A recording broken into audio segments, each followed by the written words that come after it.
Hey everyone, welcome to this episode of Hollywood Breaks. You'll enjoy this episode as we bring on special guest Sean McNulty from The Ankler and talked about his newsletter, The WAKEUP, and many things going on inside of Hollywood. So enjoy the show. And hello, Janice. You do your distribution on it every day, right? And it's a compilation. Every day, yep. Mm-hmm. Yeah, okay. Wow. Monday to Friday. Do you recognize patterns? If you're doing that same work every day, are you seeing kind of global bigger trends as you compile stories and kind of think through what's happening?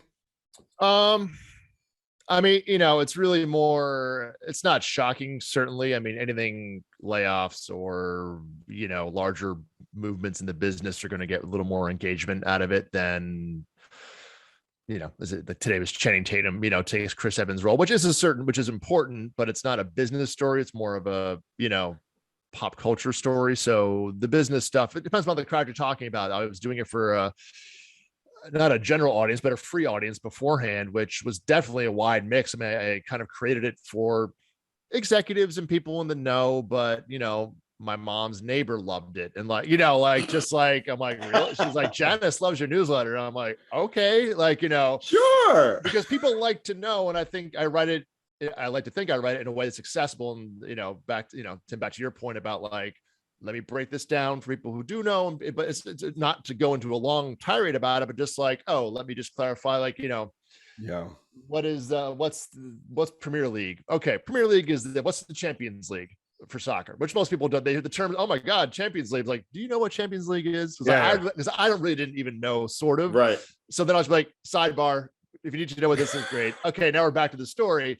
And if you know what it is, you can skip it. And if you don't, so I kind of take that approach to whatever it is, where I'm not just going to assume.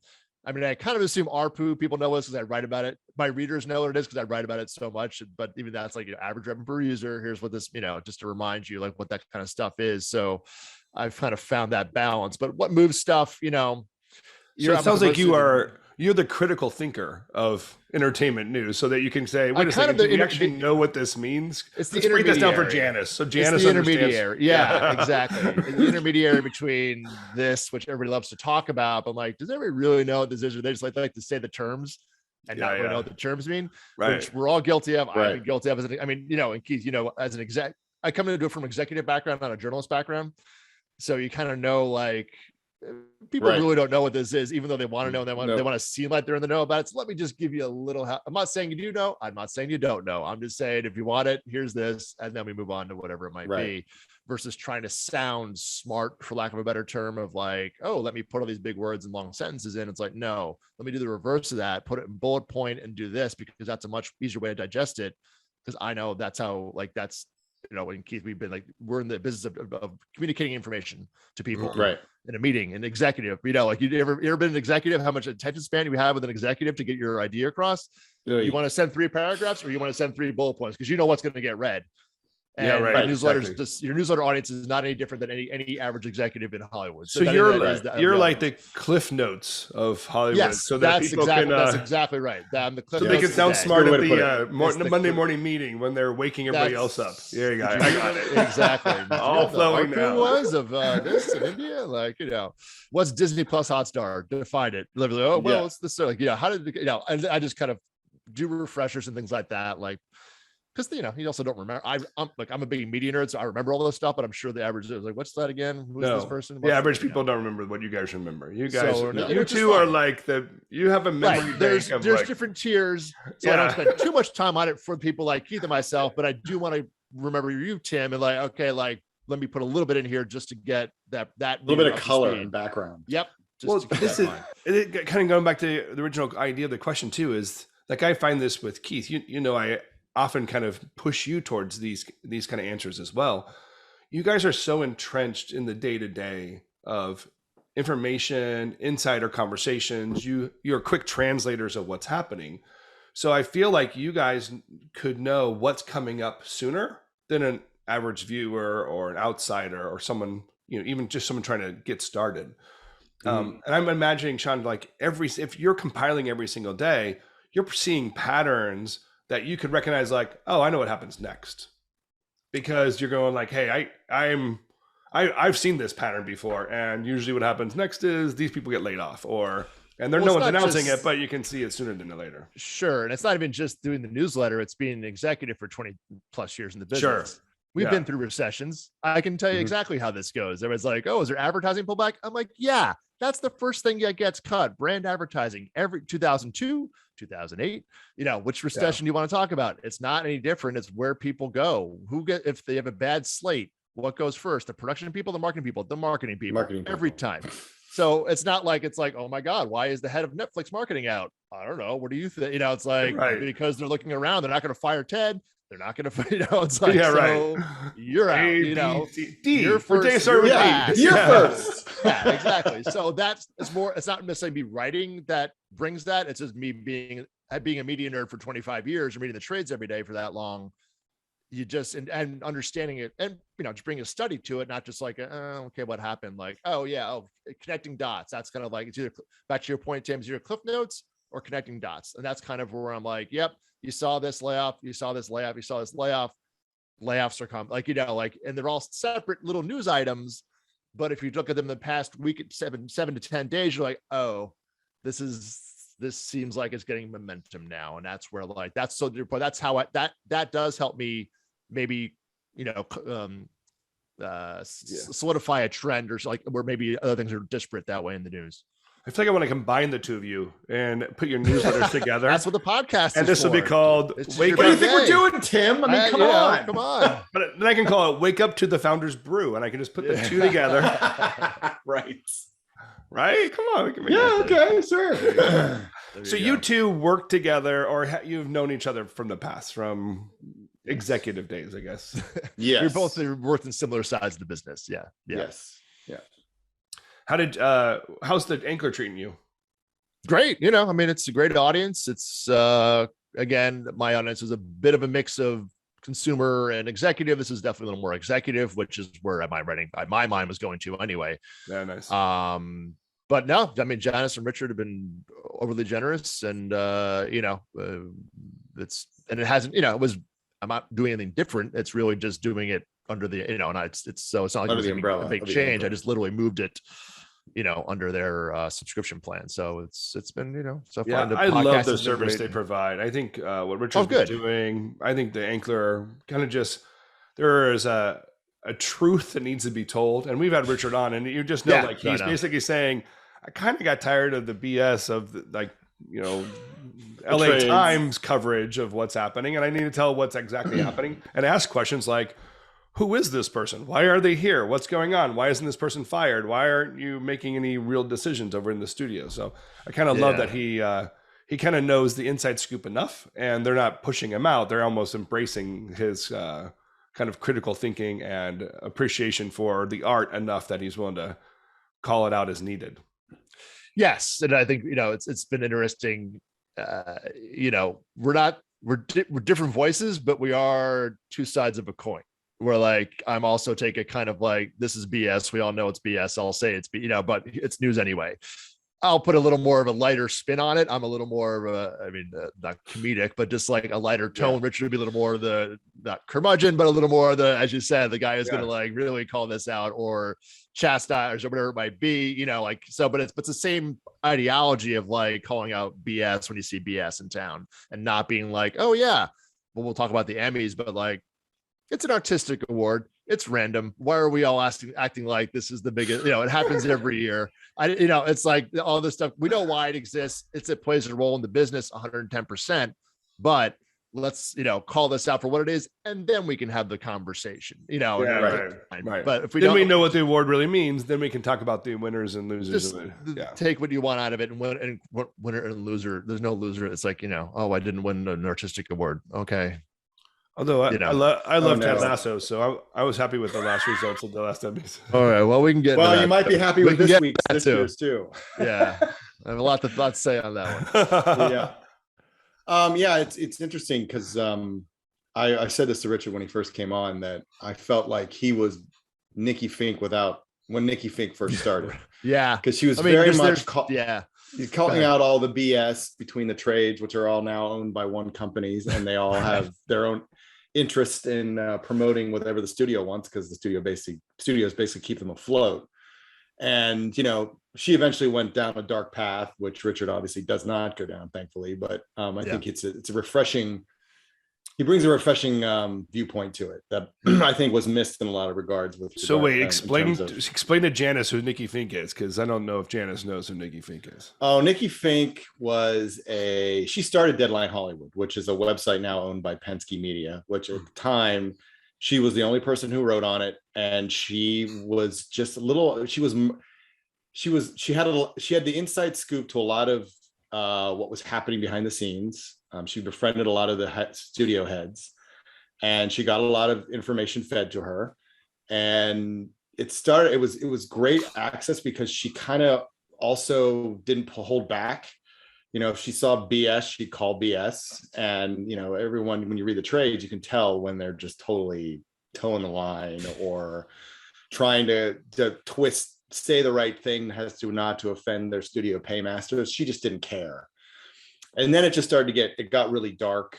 And then, she, you know, when Penske came in and bought her, she, you know, things went a little south and she eventually went away, and there was no one really filling in. And then Deadline just became a rehash of Variety.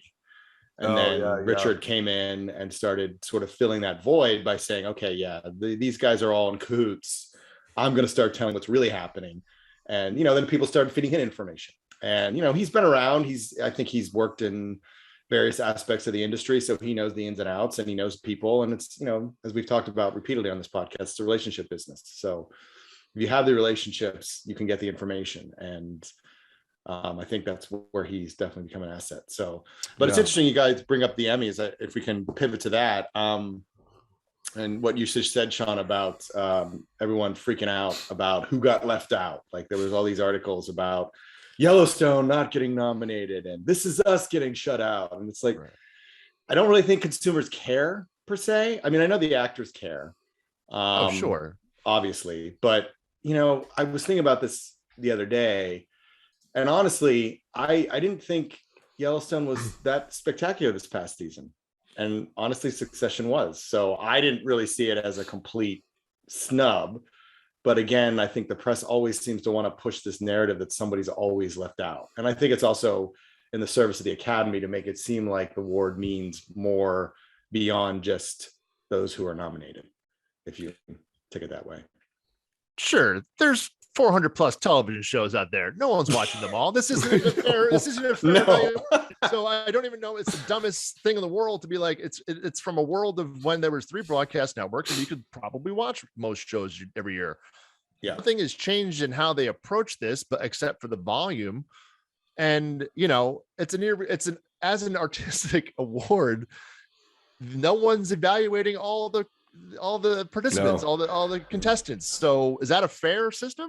No, of course not. How could you say that? I mean, you know, objectively speaking, it's like having a beer competition, and it's my other passion lives like craft beer, and you only taste 20% of the beers. Like, oh, okay, well, so the other 80%, I don't know them, so they're probably they're just not that good. So did you are you an Academy member, Sean? No, I'm not. Oh, Keith, did you try to watch the screener? I mean, it's impossible. No, it is physically impossible. Full-time job. Faulting anyone. I'm just saying it's impossible. It's absolutely impossible. The list that they give you to start with, just if I had to just watch one thing from each category, it would take me forever. And then you open it up and there's 19 things, and then I'm in some category where I have to watch news broadcasts in order to do it right. I have to watch like new broadcast episode things. So it is crazy. It's crazy. You're totally right. So it is what it is. It's a general barometer of something, but you know, it's also to Keith's point. Oh, Keith like that show. I like this show. Is there any of our opinions greater than the other one? No. Does it matter? Right. No. Like it's not basketball. This isn't an NBA game where you have this point and this point. There's a proven winner in this. It gets equated to things that it doesn't equate to any artistic, the Oscars, you know, whatever, any artistic award outside of we're going to recognize you for your achievement or something like, okay, great. And that's to be lauded, but to compete head to head on this stuff. Okay. What it's an opinion. It's 100% opinion based award that what tell you, it's like, you know, what won 4 years ago? Like, I don't know. Like, all right, yeah. Okay, great. You know, like what is it even? It's just something to maybe get you a pay bump. Maybe there's something along, and to your point about within the community, it means something, but to keep to your point to the consumer, like, you tell me, did Mad Men win? How many Emmys did they win? I don't know. Like, was it a great show? Oh my God. Yeah. That's what matters. Yeah. It's not like, this the pop culture moment is almost done with it too, huh? Like like looking at the nominations of, the first thing to note to me is Squid Game, where I feel like Squid Game was 9 years ago. And then they're going to award it in September even. I was like, wasn't that wasn't that early 2001? And we're giving them awards? Last summer. I mean, a lot of these shows were last year. And quite frankly, your Ted Lasso was last summer. So like a lot of these front runners, even Succession was October.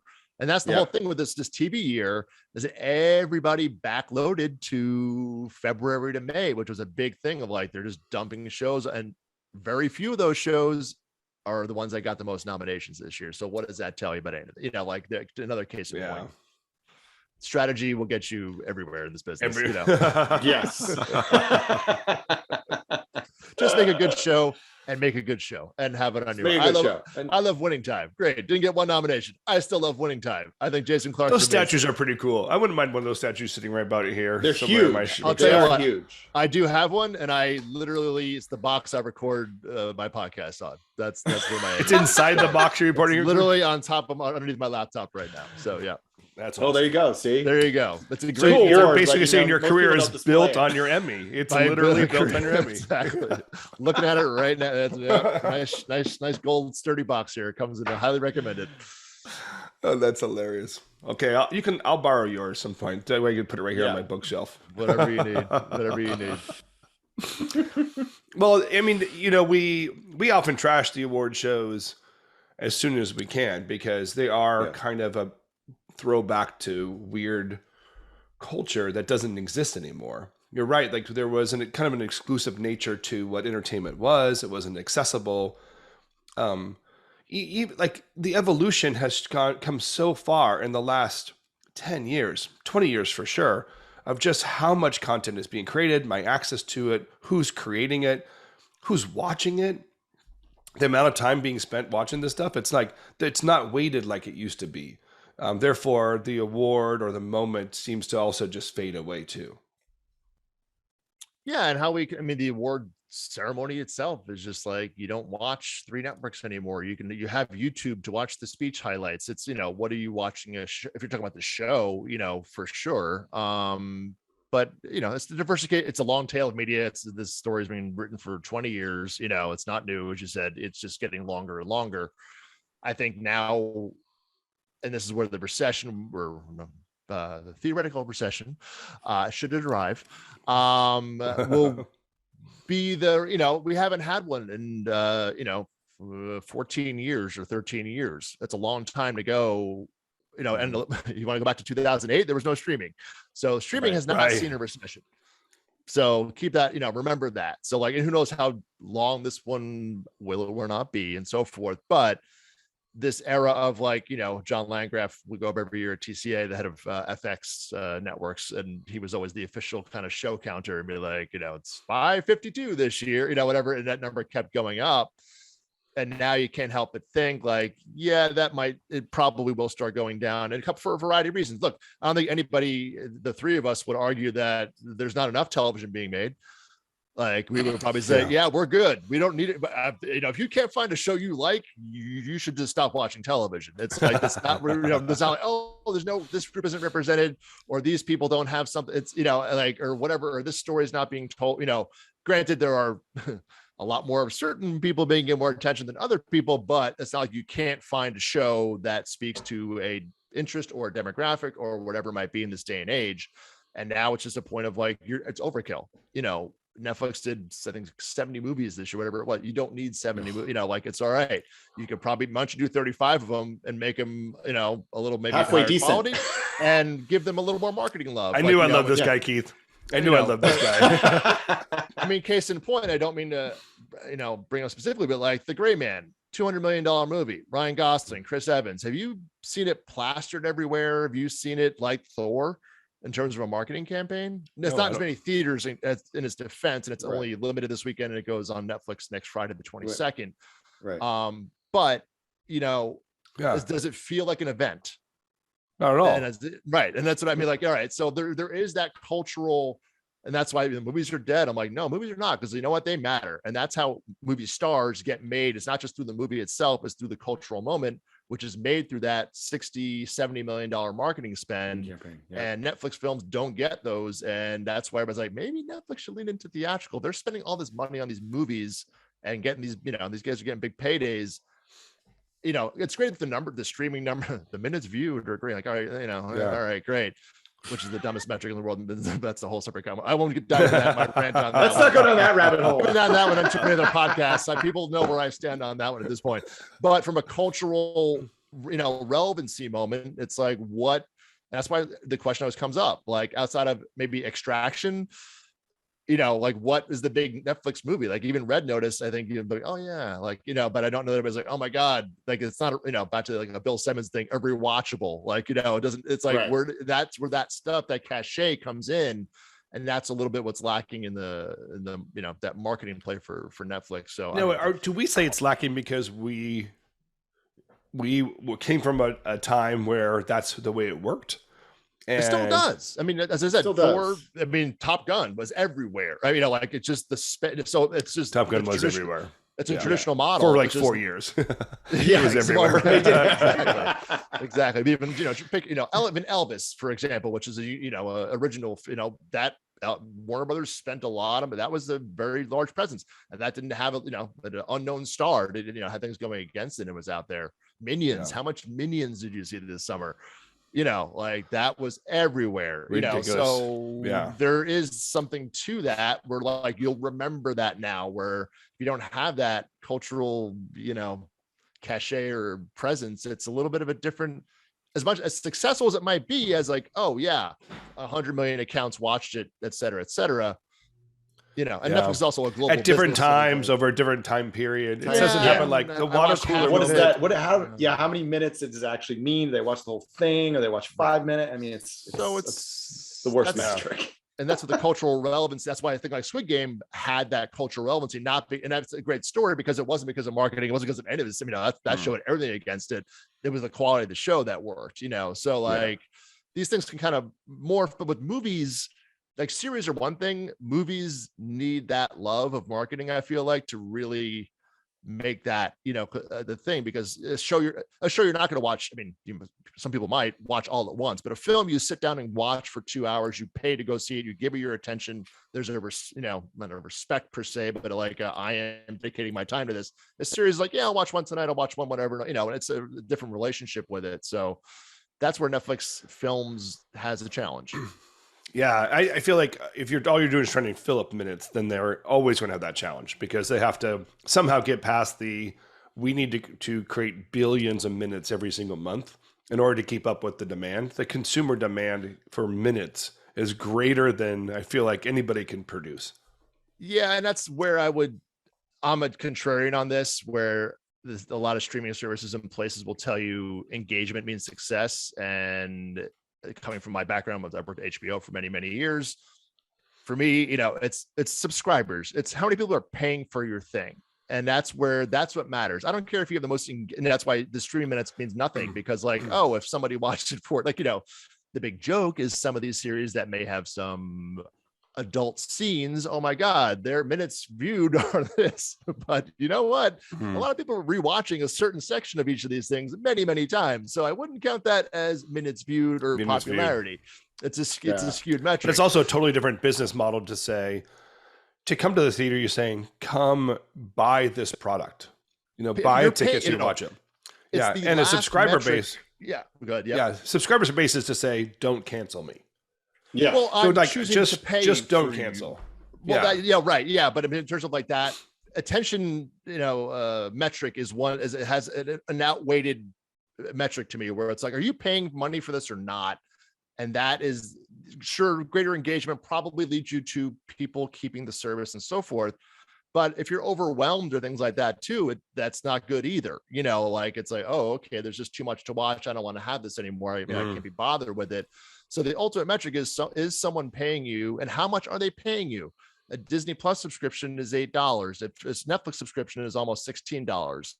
You're telling me these two things are in the same business? it's a different, and you know what?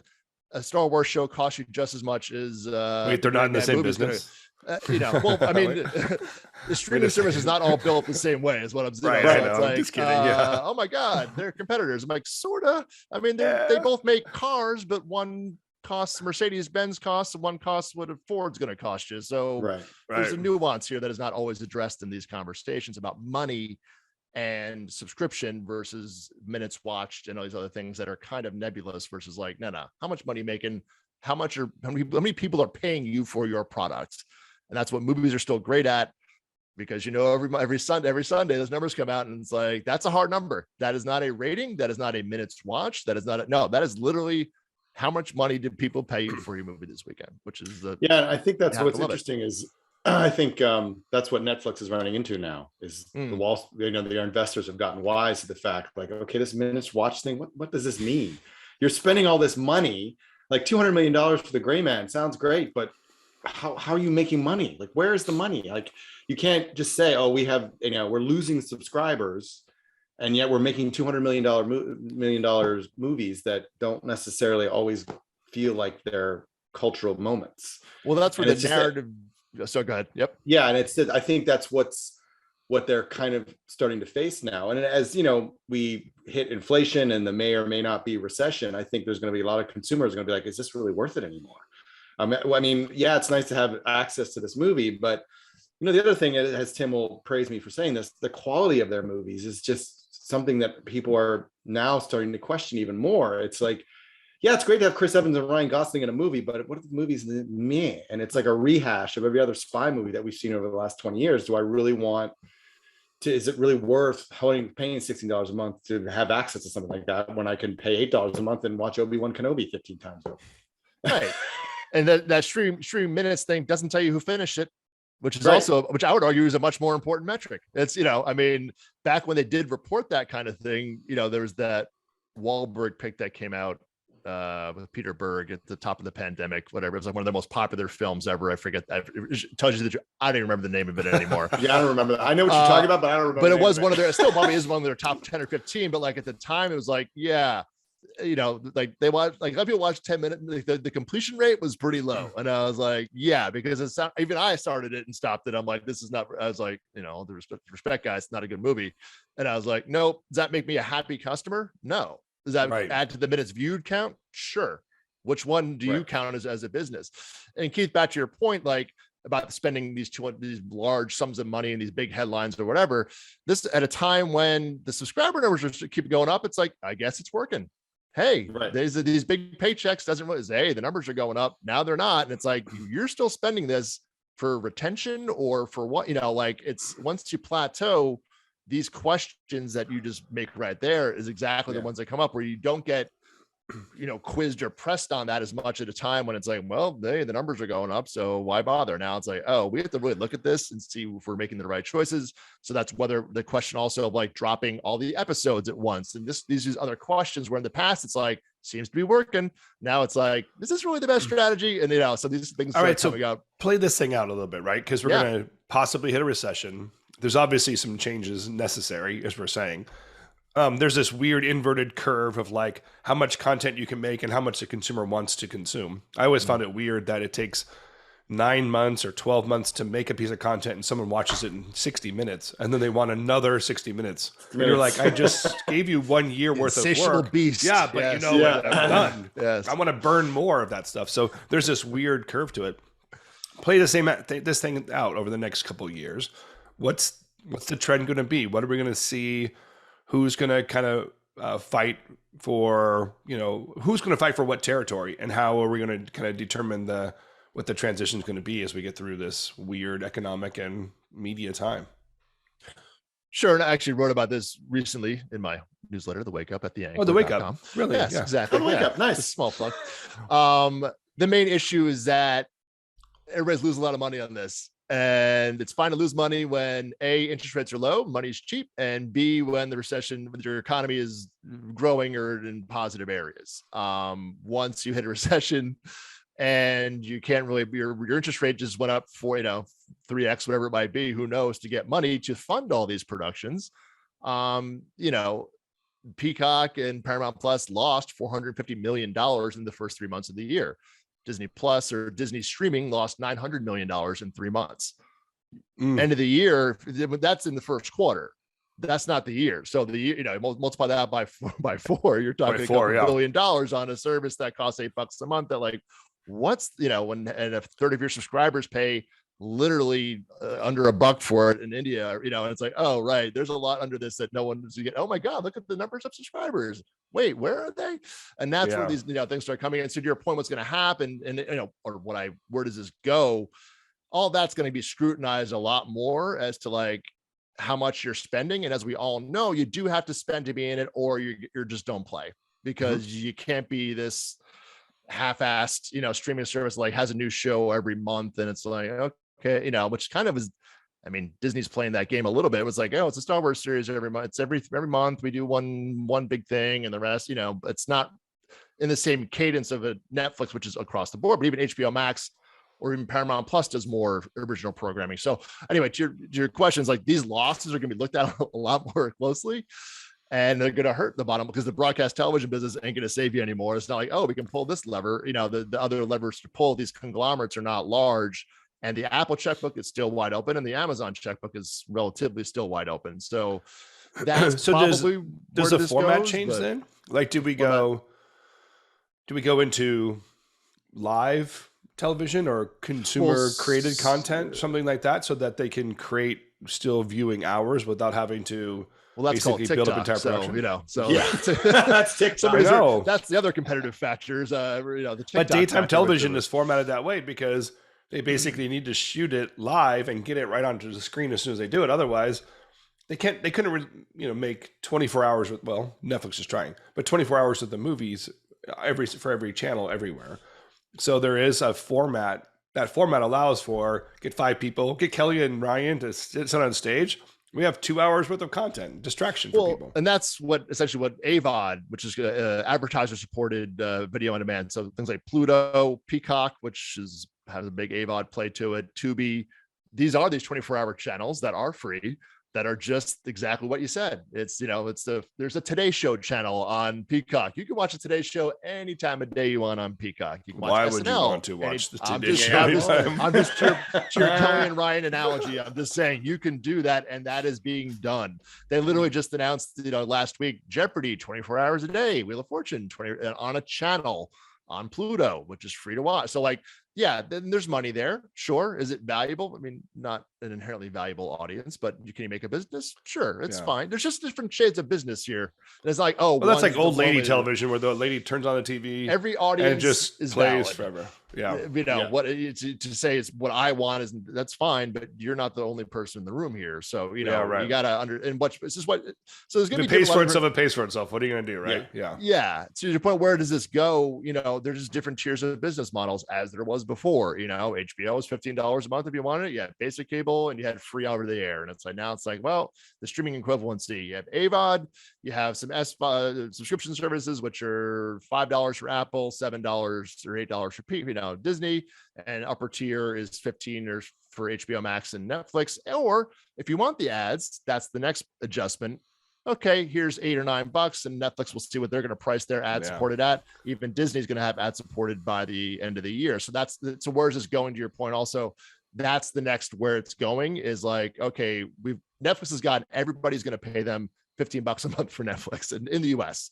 There's nobody else is going to do that. They've hit this. Makes you wonder if Prime and Apple got it right, where it's just like on demand, pay-per-view. Basically, it's like when we make it, we have enough people to pay us back, and then we'll make some more, and you pay us back. Apple is more like what Sean referenced, where it's like maybe a show a month, if that. Like, I mean, Apple's been very slow in terms of how they sort of released a lot of their shows, and Amazon, I think, they have their big swing for the fences, like the Lord of the Rings show, which obviously they're betting the farm on. But I as far as pricing, I mean, Amazon's a little bit of a different beast, because we've had Cameron on, who's head over there, and that's not their main goal. Their main goal is to just keep people on Prime. Like, you want to watch? Okay, great, watch. Or you want to go buy a pair of socks? Go buy. Oh wait, you want to listen to music? There's music. It's just, they just want to keep you on the platform. I don't think. But they also have a pay-per-view model. Like, you can watch. I rented Spider-Man last night for my kids. Oh, it's on- PVOD. Yeah, you can do. Yeah, that's sure. P, Yeah. but you can do video that. on demand, whatever. Yeah, and that's Apple the does whole- that too, where it's almost like we'll just make it's the theatrical idea. We'll make something really great, and then enough people will come and consume it, and we'll make profit from it. Then instead of subscriber base, which I feel is insatiable, like you can never keep up with the demand of. Yeah, I mean, Apple's a really interesting example. And back to your point about spending and lost spending and how much you have to spend to play in the game. Apple tried to dabble in this for about 3 or 4 years and was like, we got to just play or not play. We can't be doing this one show, oh, we have and if like the amount of deals they've done over the past year, Apple TV next year, you won't even recognize next year. The volume of content that they're going to have next year, you'll be like, what? Okay. Like they put the checkbook in because they did 4 years of this kind of like, it's free, it comes with phones. It's still only $5 a month, which is like, what is your business? What is the business model here? I have no idea. They're worth $1 trillion. They don't need a business model. They have, DiCaprio, De Niro, Scorsese movie coming next year. It's like, that's not cheap. So like, they just have this, Apple clears, I don't know, 20 billion in profit a quarter. It's like the money that, over $200 billion in cash on hand. So they can outspend anybody, which is kind of what they're doing now. What their end game is, I really don't know. I mean, is it just Apple affinity? It's clearly not that's making it's losing money by leaps and bounds. There's no way, you can even justify that. You can watch it anywhere. You don't have to watch it on your iPhone. You can watch it on your Android. You can, it's become that Apple TV Plus app has now become agnostic, where before it was more of a, you got to be in the Apple ecosystem. Now it's like, it's everywhere, So what is the business model there? I don't really know, but they're spending all this money now. And your other question about formats, sports is becoming a much larger part of the equation now, which it wasn't even last year. So that's really your next frontier. Is the NBA is going, which is going to be the deals probably going to be decided early next year. That's going to be the next, not canary in the coal mine per se, but they've done soccer deals this year. The UK soccer, the Premier League, Champions League, which are not nothing, but they're a few, Champions League or Premier League games get maybe a million viewers for the finale. It's not, it's not like a huge thing. It's not 27. So it sounds like you play it out. There's like a battleground over the streaming services and the cable television, because eventually the formats are going to be very closely related, right, and we're going to really who owns the cable owns business, which traditional media companies. So who's going to suffer if the bundle starts breaking? Does Comcast buy Netflix, or does Netflix buy Sony? Does Sony buy? But it's Apple who's bidding, and Apple doesn't need anybody and can do whatever they want. So if they pay, the NFL Sunday Ticket is the next big thing that's probably going to happen in the next few weeks. Apple's rumored to be number. Not that that's a huge. I mean, it's another loss leader. I mean, DirecTV lost billions of dollars of that over.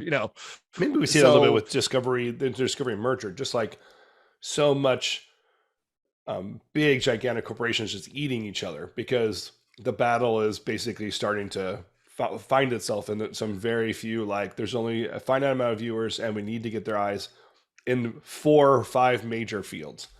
Yeah. So which platforms it's always been the way, everybody acts like the media business was this rock hard, like it's stable, like, oh my God, it's salt of the earth. It's Blockbuster and Viacom, go to that, like you go back, like, there's always General Electric owned NBC Universal, like it went to Comcast, like Panasonic owned Universal for a while, Coke owned Sony, like it's just, maybe it's speeded up a little bit more, and tech has become a new player, which it wasn't for many, forever, so there's that change in it. But this belief that like, oh, so much change, I'm like, yeah, because it's always pretty stable. I'm like, no, it's never, it's never that way. It's just now the economy is becoming a much bigger role in it, of like, where that wasn't a thing before. We haven't had that as a factor here in 14 years, where now it's like, oh, and your point, how many services are you gonna pay for? Right. And percent, I'm already tired of all of them, actually. It's a little. I'm tired. I'm talking myself into being tiring. So it's always a little, recently, I was like doing something, and it required Star subscription. I was like, oh god damn. Yeah. So I click on it, and then I realized like, oh wait, I have a Star subscription. I'm like, I do have a, like, this is getting ridiculous. That free with something, right? Where's my kids? Exactly. I had to like text Connor. Did you get me? No, I'm just like, like it is way from a consumer point of view, it's very tiring. And then don't forget, from a consumer point of view, you also have to compete with video games and oh sure, I mean it's a larger yeah, attention time reading. span I kind don't of know. stuff. I don't think anybody reads Books, anymore, but I'm just books are kidding. still out there. Yeah, exactly. So great. It's a different, and then if good luck trying to find your favorite baseball team. MLB has 5 different deals with for baseball games. So it's just like, who's as a consumer winning in that? No, that's where it's skews. It's gonna like, yep, oh yeah, we have 5 deals for MLB. Great. I want to watch the Mets. Where are they? Let me check 1. No, not there. No, 2. No, not in that one. Oh wait, do I have that one? Oh wait, I don't have that one. Oh, it's on Apple TV. And like you're gonna piss off your customers eventually, and that's always the worst thing you want to do, through price or whether that's through confusion. And that is where a lot of these trends are going, and that's so it goes one way, it goes too far, it's going to skew back a little bit, especially in a recession. We become more critical about where we want to play and how to play. The timing couldn't be better or worse depending upon your point of view. Well, Sean, it is awesome to meet you and to be part of this conversation with you, because I have a feeling we're going to talk a lot over the next couple of years as this recession happens. It's great to have someone to compete with Keith when it comes to understanding of what the heck is happening in Hollywood. I hope. Did I explain everything all right? Did I? Spot on. Okay, because I don't. I think Janice has listened to the right person. She totally knows where to get her news from. And don't remember, earnings season starts next week, so all this information, all the real information, not this. It'll be profit, it'll be loss, it'll be subscriber number. This will all start rolling out over the next 2 to 3 weeks. So this topic is going to be front and center of all media attention until we all hopefully go on vacation for the latter part of August. We're have to get up at by 7 a.m. and look at earnings sheets when I first wake up and get a report out by 8:30 a.m. for the keep up with it. Those are fun days. Yeah. But I appreciate it's been great. I really enjoyed it. Give our love to the guys at the Ankler, Richard and the team over there, and give our love to Janice. We really appreciate her listening. She might be one of our favorite subscribers right now. So sure, she's very happy to hear that. It's the only episode she's going to watch of this show. It's the one that you're on. So we gotta talk her up. Maybe Janice, please subscribe. Please feel free. Hit the button right there on the right-hand corner. There you go. Yeah, great to meet you. Yeah, really enjoyed it. Thanks a lot. Yeah, thanks, Sean. Appreciate you coming on.